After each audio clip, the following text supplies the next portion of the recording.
This final part 5, Proving God Exists, presents the big picture. This series represents a tiny fraction of all that could be presented. It could easily have been 10 parts without exhausting what's available. We will look at what God says in His Word about why so many refuse to believe He exists, at the reason many intelligent scientists and evolutionists remain blind. Again, watch to the end. World-famous astronomist Carl Sagan came to believe God exists, that no other explanation for the universe was possible. A fascinating quote from his book, Pale Blue Dot, written after seeing a picture of Earth taken from Voyager 1, 4 billion miles away, brings powerful perspective to objective thinkers. That's here. That's home. That's us. On it, everyone you love, you know, you ever heard of, every human being who ever was, lived out their lives. The aggregate of our joy and suffering, thousands of religions, ideologies, and economic doctrines, every hero and coward, creator and destroyer of civilization, king and peasant, every young couple in love, mother and father, hopeful child, inventor and explorer, every teacher of morals, corrupt politician, superstar, supreme leader, every saint and sinner in the history of our species lived there on a mote of dust suspended in a sunbeam. The earth is a very small stage in a vast cosmic arena. Think of the rivers of blood spilled by all those generals and emperors so that in glory and triumph they could become the momentary masters of a fraction of a dot. Think of the endless cruelties visited by the inhabitants of one corner of this pixel on the scarcely distinguishable inhabitants of some other corner. How frequent their misunderstandings, how eager they are to kill one another. How fervent their hatreds. Our planet is a lonely speck in the great enveloping cosmic dark. In our obscurity, in all this vastness, there is no hint that help will come from elsewhere to save us from ourselves. Yet the greatest help any could imagine is coming and is just over the horizon. Finally, it has been said that astronomy is a humbling and character-building experience. There is perhaps no better demonstration of the folly of human conceits than this distant image of our tiny world. To me, it underscores our responsibility to deal more kindly with one another and to preserve and cherish the pale blue dot, the only home we've ever known. Humbled by facts and reality, Carl Sagan knew God existed. All should ponder his words. Sagan wondered about the origin of all things, but died realizing he never knew the purpose for life. You can, and we will touch on it at the end. Many discuss proofs of God's existence, but none address why intelligent people do not and will not believe He does, no matter what. Evolutionists and atheists are deeply vested in their only alternative to accepting, believing in, and obeying God. Why? Modern science is without excuse when it chooses to believe evolution and chooses to ignore God's existence. You've heard, there is none so blind as he who refuses to see.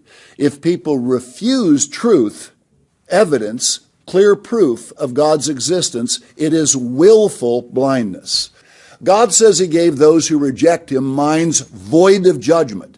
They cannot think straight. They can see scientific facts, but cannot come to right conclusions. And you can't get them to. I know, I've tried. They won't bend, but will look at you piteously because you are ignorant.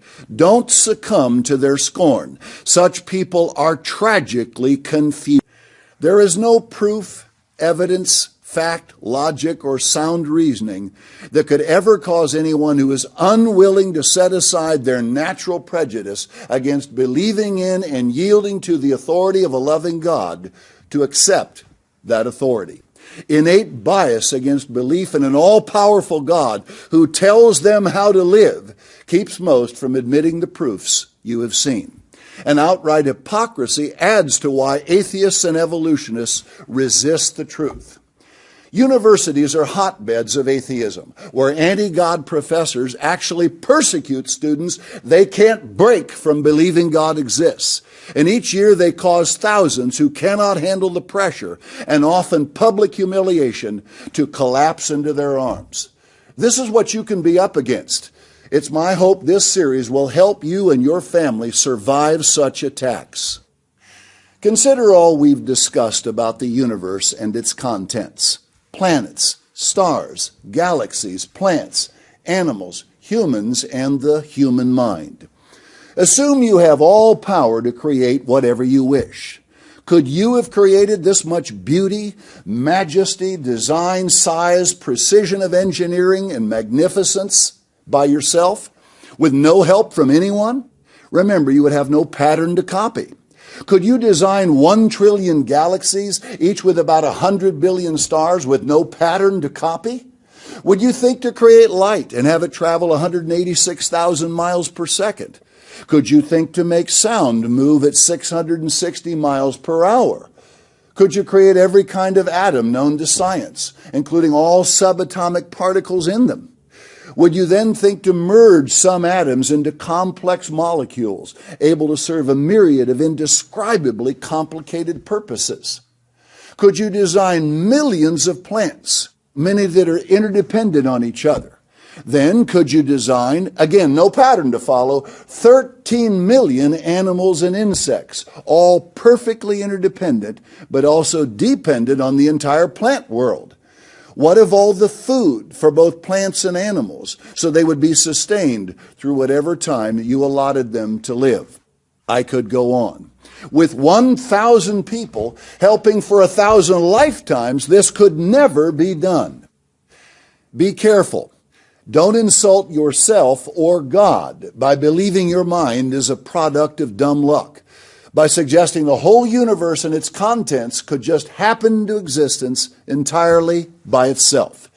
Because ignorant, foolish atheists are willing to believe this, honest, informed people would never believe such folly just because such men say so. Some who have accepted evolution have not turned to outright atheism, but influenced by evolutionary thinking, modern theologians, religionists, and ministers have not honestly explored the subject of God in light of the plain facts from history and Scripture. Meaning they want to appear to be followers of the God of creation, but these men have not been willing to face the facts about their God.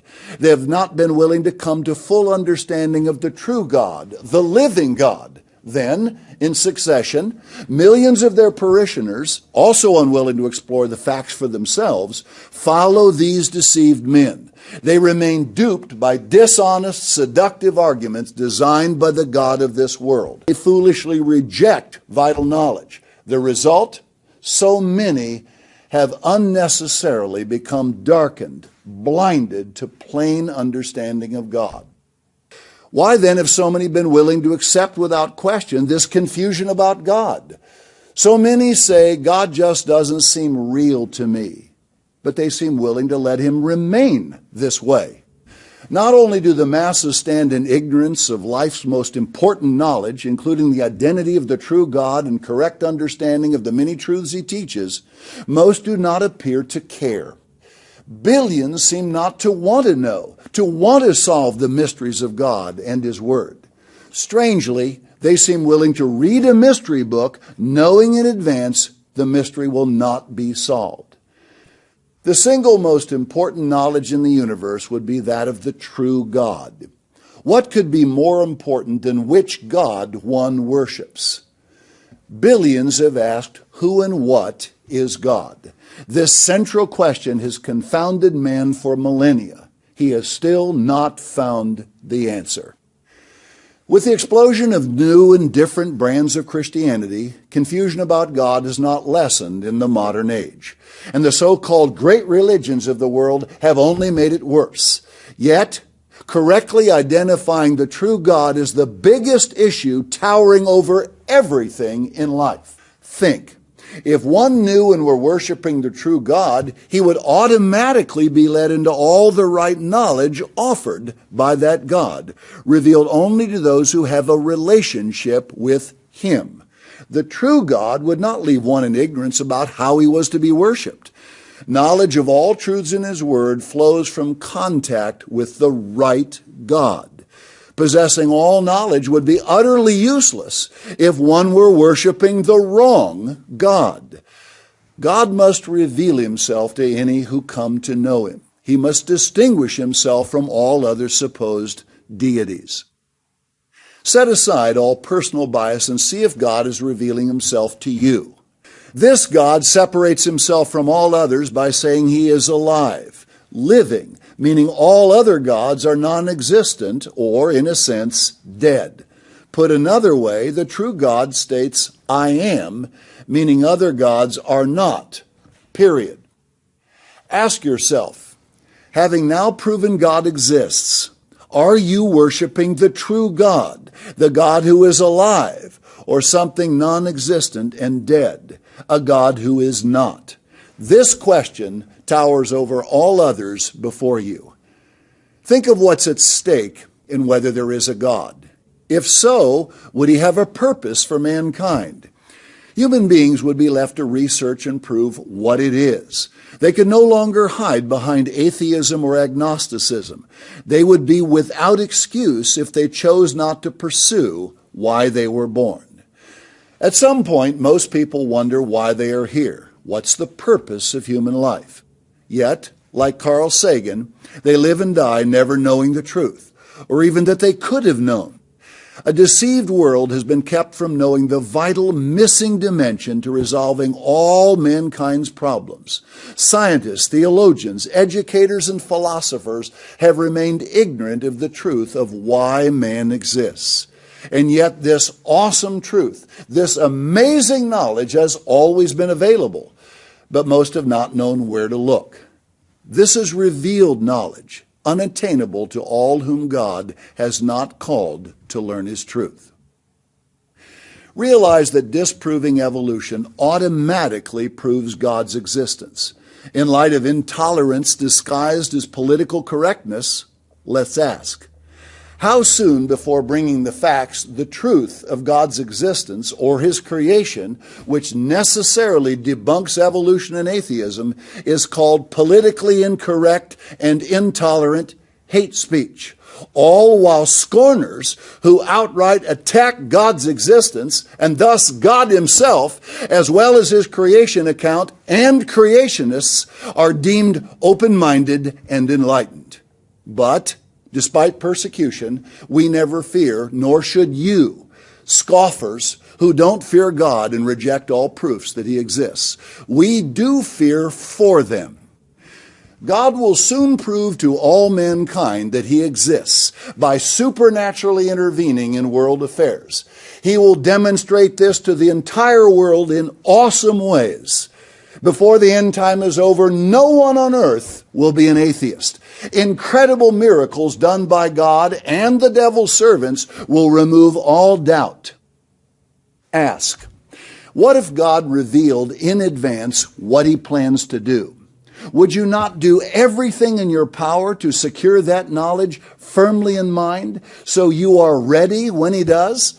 Or would you rather be blindsided by this great God, willing to roll the dice that maybe he does not exist if you just say so? To those who choose the latter, the greatest events in history will slam into them with incomprehensible force. If you choose not to know, remember this was your choice. You knew exactly what you did. A final all-important question arises. Which is worse? Atheists who refuse to admit God exists and he calls fools, or those who do accept God exists but do not diligently seek him? Surely God would not expect that we assume his existence but prove everything else from his word.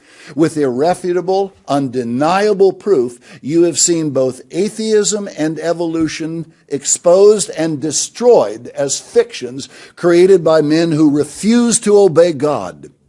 Winston Churchill said, "Men occasionally stumble over the truth, but most pick themselves up and hurry off as if nothing ever happened." You have heard truth. In fact, what truth could be greater? Through reason, science, plain logic, and scripture, we have absolute proof that only a being of supreme intelligence could stand as designer and architect of the universe with all its complex life, including the pinnacle, the human mind. Now, what will your mind do with so much undeniable proof?